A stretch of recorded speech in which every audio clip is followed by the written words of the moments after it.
ஏன் முதல்ல பெரம்பூர்ல மீட்டிங் அப்படின்னு பத்திரிகையாளர்களுக்கும் சரி மக்களுக்கும் சரி நேற்று அனௌன்ஸ் பண்ணாங்க. ஏன் கூட்டம்? அண்ணன் நான் அதிகமாக படம் பார்த்ததில்ல, ஒரே ஒரு படம் தான் பார்த்தேன், அந்த ஸ்போர்ட்ஸ் மூவி. இப்போ கூட சொன்னாரு பிகில். பிகில்ல ஒரு கேரக்டர் பிடிக்குமே, என்ன கேரக்டர் உங்களுக்கு? அவ்வளோதான், அதுக்கு தான் வரேன். அதில் ஒரு பாட்டு பாடிக்கிட்டு காரில் அமைதியாக போவோம், கரெக்டா? அமைதியாக போயிட்டு இருக்கோம். அப்போ அந்த டிரைவர் அண்ணா சொல்லுவார், அண்ணா நம்ம ஆளுங்கெல்லாம் அடிச்சிட்டாங்கண்ணா, நம்ம ஏரியாலே அடிச்சிட்டாங்கண்ணா அப்படின்னு சொல்லும்போது அப்போ சொல்லுவார், வண்டி அவங்க இடத்துக்கே ஓட்டு.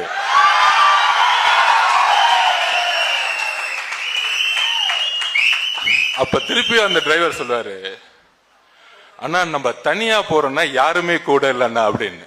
அப்போ ஒரு பாட்டு வரும், என்னதான் நடக்கும் நடக்கட்டுமே, சொல்லுங்க, நீங்களே சொல்லுங்க, இருட்டனில் நீதி மறையட்டுமே, தன்னால தலைவன் ஒருவன் இருக்கின்றான். நம்மளுடைய தலைவர் பெரியார், நம்மளுடைய தலைவர் புரட்சி தலைவர் அம்பேத்கர்னு ஒரு 5 தலைவர் வச்சிருக்காரு. அப்படி அந்த என்ட்ருக்குள்ள போகும்போது திடீர்னு கார் நின்ன உடனே அங்கிருந்து அப்படி ஒரு வில்லன் வருவார், நம்ம முக ஸ்டாலின் ஐயா மாதிரி.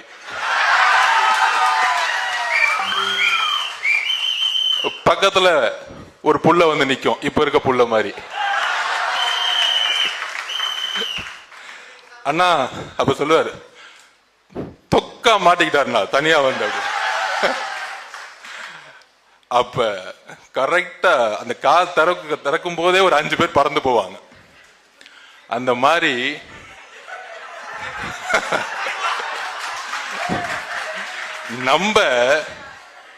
நம்ம துறைமுகத்துல அமைதியா பிரச்சாரம் பண்ணிட்டு இருந்தோம். நம்ம பாட்டிக்கு வீடு வீடா போய், எப்பொழுது என்னுடைய தங்கை கர்ப்பிணி பைய வயிற்றுல கை வச்சாங்களோ அன்னைக்கே முடிவு பண்ணிட்டார் தலைவர் முதல்ல வடச்சென்னையில இறங்கணும்னு.